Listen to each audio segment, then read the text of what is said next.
Who doesn't like the Arthurian cycle? Who hasn't heard of King Arthur's adventures and his faithful Knights of the Round Table? I'm always down for any kind of content related to it. RPJames offers us a brand new world based on the previously mentioned, so let's see how good it is. A copy of the game was provided by RPJames, but I bought my very own version of the game as well, so my money is as much as the line as it is yours.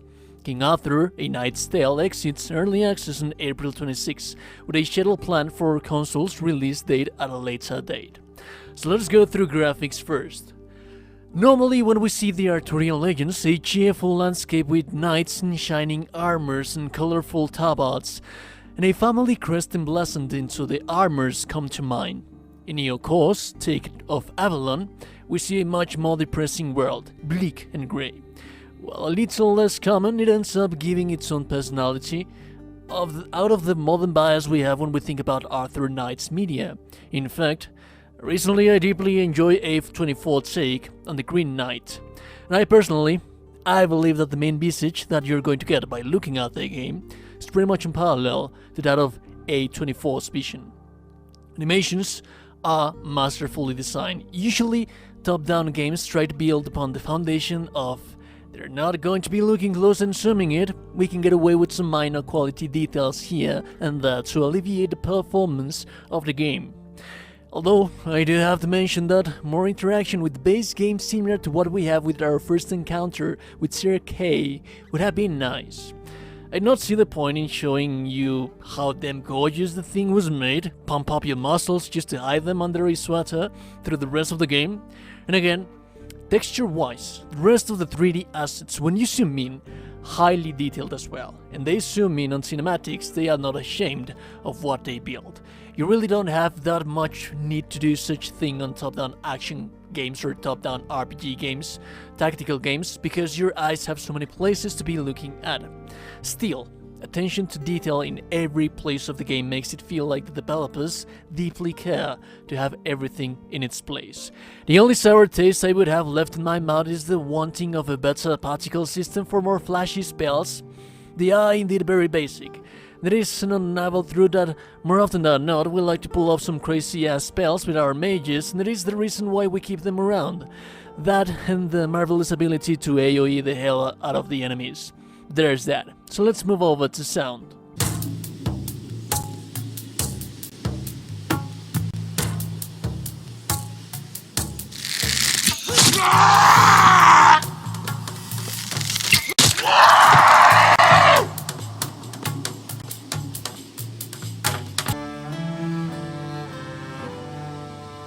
As a knight, I will accept your decision, whatever it shall be. I'd suggest that you consider your next step wisely.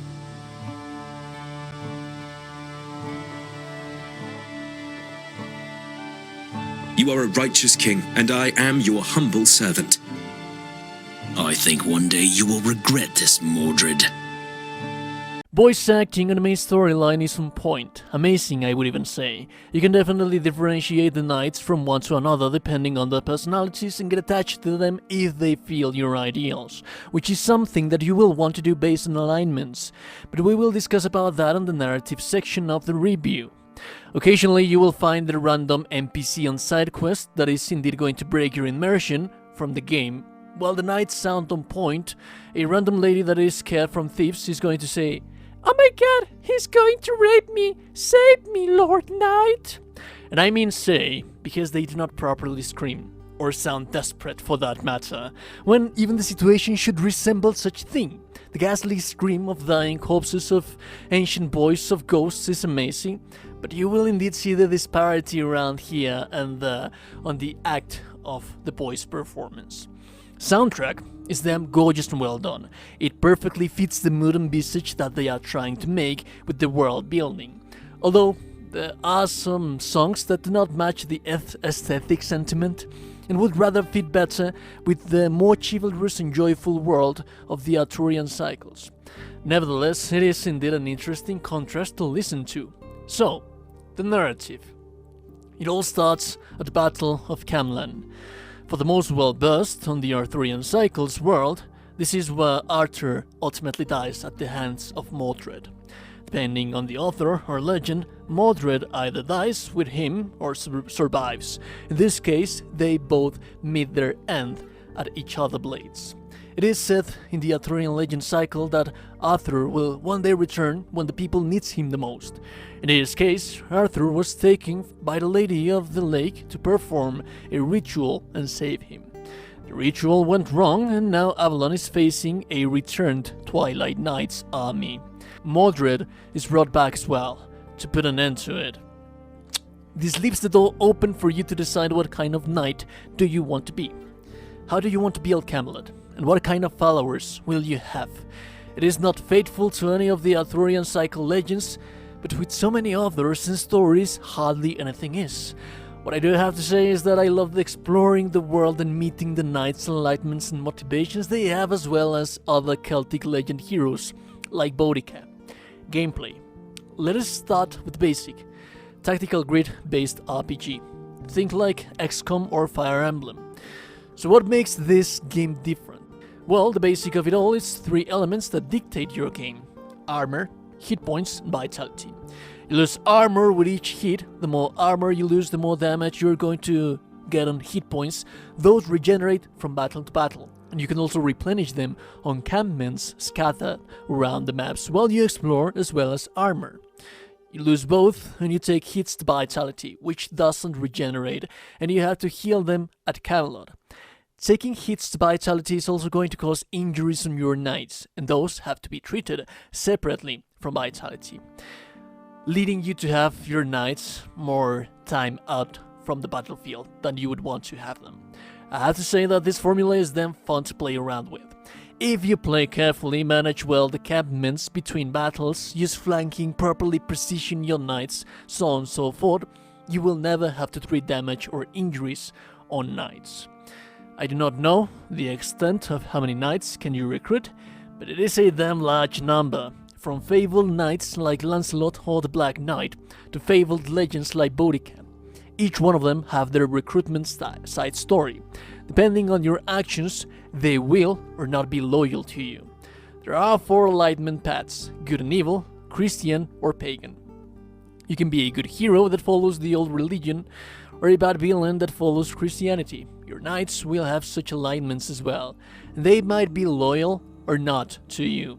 If they are loyal, they will get extra perks like more damage, skills or armor, and the opposite if they hate you. They can ultimately leave your side as well. Furthermore than that, some alignments will allow you to recruit certain knights. You cannot have them all in a single playthrough. That is replay value right there.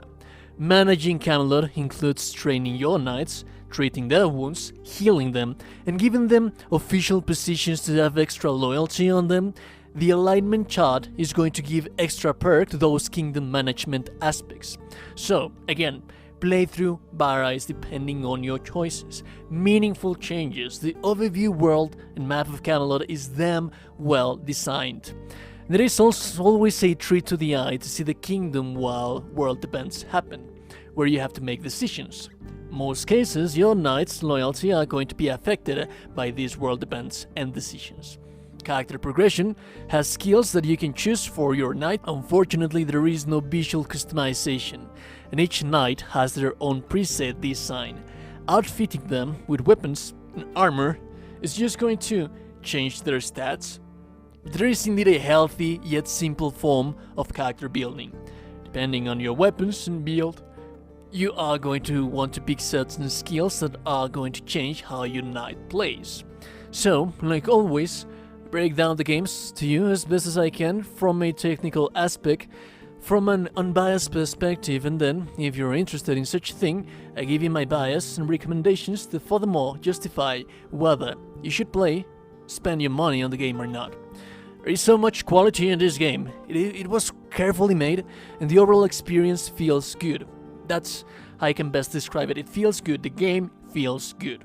Not said, there are so many mechanics, so much stuff to do. The game even has an end game, but pair that end game with the world, the knights, decisions you make, you change the world, how the world reacts to you, and you have a huge quality game. Not perfect, not perfect, that will give you hundreds and hundreds of hours without a doubt. I am hooked to it, and honestly I cannot recommend you enough to just get out there and get the game, if you're a sucker for strategy and tactical RPGs like me. That being said, remember to like the video, subscribe to the channel before you close the door, and remember that if no one's told you today that you're a gorgeous and beautiful, beautiful person, you are indeed a gorgeous and beautiful person. Have a beautiful day, and remember to stay safe out there. I'll be seeing you goddamn gorgeous and beautiful people in the next one. Goodbye.